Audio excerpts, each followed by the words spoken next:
This is Jenita Lawal, your favorite travel curation specialist, coming at you live this Saturday morning with Live Travel Talk. We're here every Saturday at 10 a.m. Central Time, just talking about things that come across my desk, things that are happening in the news related to travel, or things that like clients have sent me. Um, what I want to talk about today, actually, I read an article from the Points Guy. If you don't follow him, pretty cool following him. He usually has articles and stuff about how to get points, how to utilize your points, and all things related to travel, like flights, hotels, things like that. The article that came across my Facebook feed this week was about housekeeping. And it's timely because I just stayed at a hotel this week with friends of mine, and it's a Hilton property. And I noticed that housekeeping was upon request. There's no longer daily housekeeping. And initially I was like, oh, okay, well, I was only staying one night, so not a big deal. But I started thinking about, well, what if you're staying longer than that, right? How does that change things for you as a traveler? And then I also thought back to when I was an asset manager for a portfolio of hotels. A lot of what we talked about when it came time for budgets was labor, materials, things like that. And linens are a huge part.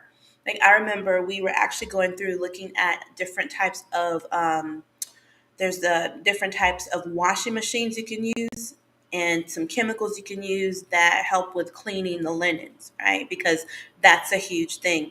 And when you're opening a hotel or, ordering for a hotel, you actually order like 3 or 4 sets of linens for every bed, for every bed. And then there's the towels. Of course, you're ordering like 3 or 4 sets of towels per room, things like that. So linens and laundry can be a huge cost to hotels. And about maybe 10, 15 years ago, somewhere in that window, you started seeing hotels suggesting that if you want to reuse your towels, that you hang them up. And, if you want them to change your towels, you put them on the floor. And that's when you started seeing those cards that you put on the bed if you don't want them to change your linens, right? Because before, changing the linens was an expectation when you stayed in a hotel. It's one of the luxuries, right, of staying in a hotel. But for both environmental reasons, and honestly, cost reasons, hotels offered guests a different option, right? And so for those guests who were more environmentally minded, they had the option of making that choice, right? My issue with what's going on right now, one, I think about housekeeping staff. I know that there's a labor shortage out there, but having worked closely with housekeeping staff, if you no longer have daily housekeeping, you no longer need housekeepers, like a number of housekeepers. But that also puts probably more stress on those who are there. Um, and so that's an issue. And then, for bigger operations, there's typically someone who is dedicated to laundry. And so how does that impact? So I just think about the impacts to the staffing, impact to the economy, for people. And I don't know, that's something to think about. And for you as a traveler, is housekeeping a factor in your choice of hotel? Does that matter to you? Because honestly, what I've noticed with the pandemic is, because this started out, a lot of hotels were decreasing housekeeping so people could feel safe, so no strangers were in their room, right? But you're not getting that back, because I think what a lot of hotels and other suppliers have learned is that they can give you less for the same amount of money or more. Because there are some hotel chains who are considering charging for housekeeping service, which I think is complete BS, right? Because, I expect housekeeping when I stay in a hotel, especially if you're staying long-term stay, then like a midweek cleanup, I would expect, right? Um, yeah, so some hotels are actually looking at charging the traveler for housekeeping. It's crazy to me. But what do you think? Is housekeeping a factor in your choice of hotel? I want to know. Leave in the comments so I can know if that's something that you think about. And then the other thing, like, is housekeeping, is that daily housekeeping, right? Is that even important to you? I will tell you that me personally, when I travel, I don't make my bed. I do not make my bed because I don't know, I'm a spoiled brat, like whatever, right? And so, because I know the housekeeper's going to come in and they're going to make my bed much better than I do. Because honestly, I just kind of throw my covers on and make it so it's not a complete mess. But when I travel, like I like coming into my room and the bed is nicely made. The trash has been emptied. I know they've wiped off, I assume they've wiped off the tops, countertops and things. And they've replenished my coffee because I usually use my coffee and I love in room coffee. And so I like daily housekeeping. Now, I don't need my sheets and towels changed daily, but I do like the daily refresh will of making the bed, taking out the trash, wiping the surfaces, and replenishing my water, coffee, tea, that kind of thing. So, is daily housekeeping, is that important to you as a traveler? Is that something that because again, what businesses have learned is that they can give you less for the same amount of money or more, right? And so, until you as a consumer push back, I don't see that changing. So, is that important to you? The other thing, so the cost to the hotels, like I see that side of it because I've been on that side of it, and I know the cost for linens and laundry and equipment, even because those industrial washers are not cheap.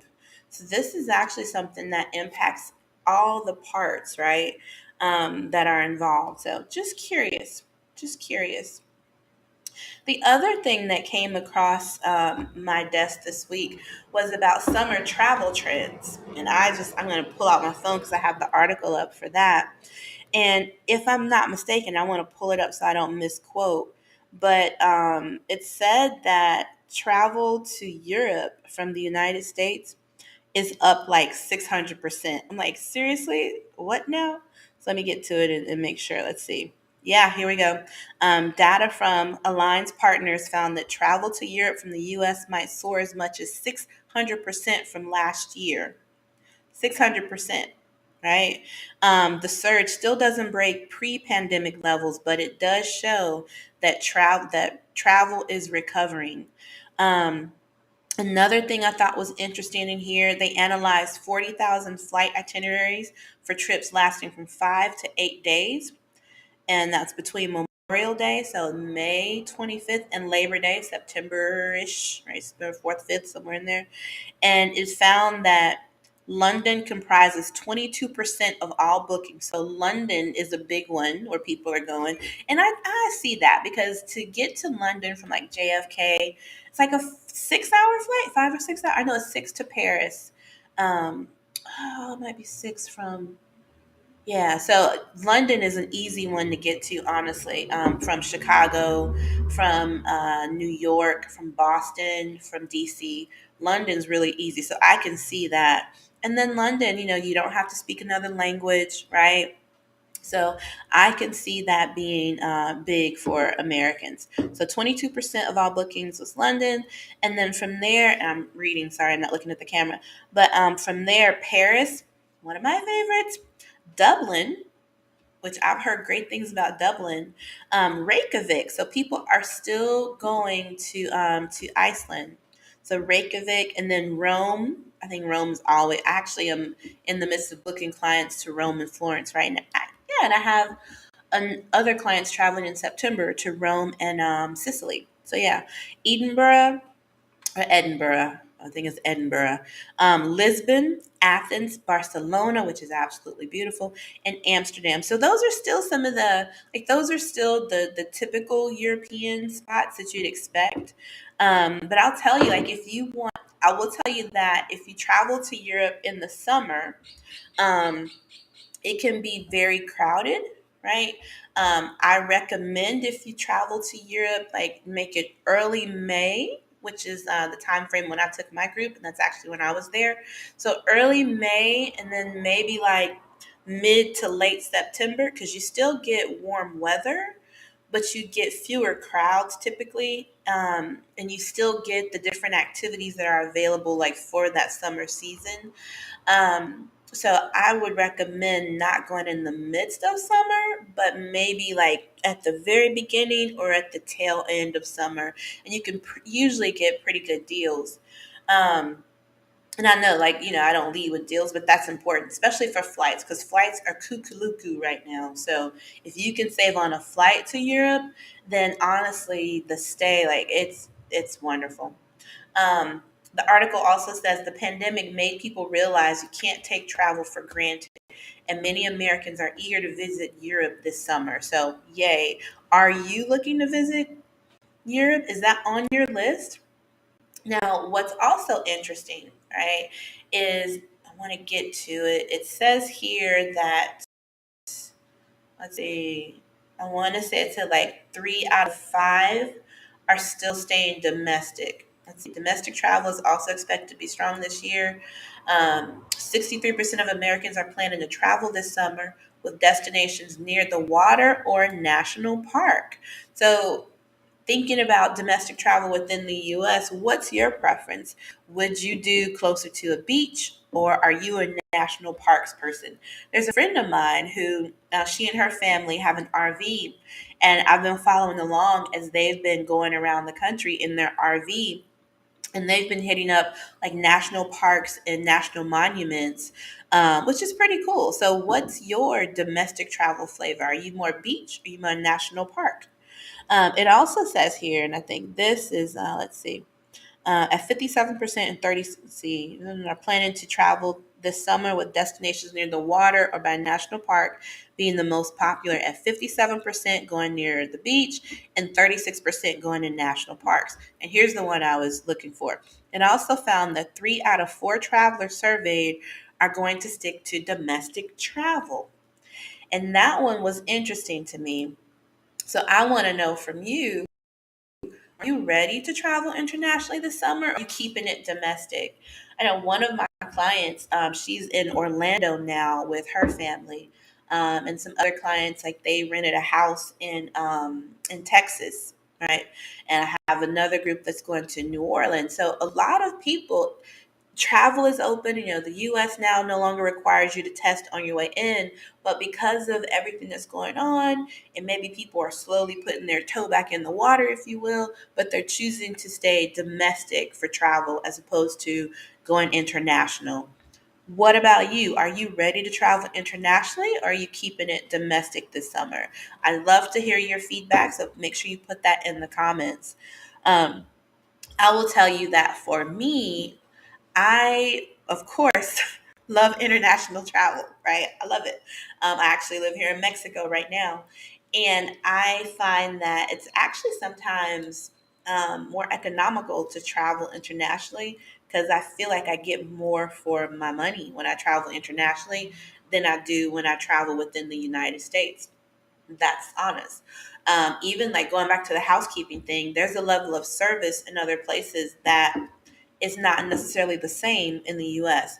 So like when I go to a resort in Mexico or resort in Jamaica or somewhere, I get housekeeping. Like that's not even an issue. Like you get housekeeping. They make sure that you feel that you have that experience, that getaway experience, and that feeling taken care of, right? So I prefer international travel, even with food costs and things like that. It actually costs me less when I travel internationally. So for me, when I think about value, like getting the most and getting the most for my money and getting a great experience, international travel ends up being the winner for me. But there are some things I still take my children, for example, to places domestically. Like they haven't been to the Grand Canyon. I went when I was like 12 years old. And so I would love to take them to the Grand Canyon. I haven't been to St. Louis. I know, right? So cities like St. Louis. I haven't been to Boston yet. I've been to I've been to New York, DC. Um, like I've been all along there, New Hampshire. Um, Massachusetts. I've been a lot of places along the East Coast. I've never been to Boston. I know, right? Yeah, so there's so many places in the U.S. That I still have to experience. So I think it's just a matter of choosing to do it. Like the article said, people are realizing like travel now because you don't know with all the what is it, monkeypox out there, COVID's out there. Um, and then actually here in the Yucatan, there was something called red tide that happened. And there's some type of red algae that took all the oxygen out of the water. And so dead fish were rolling up onto the shore.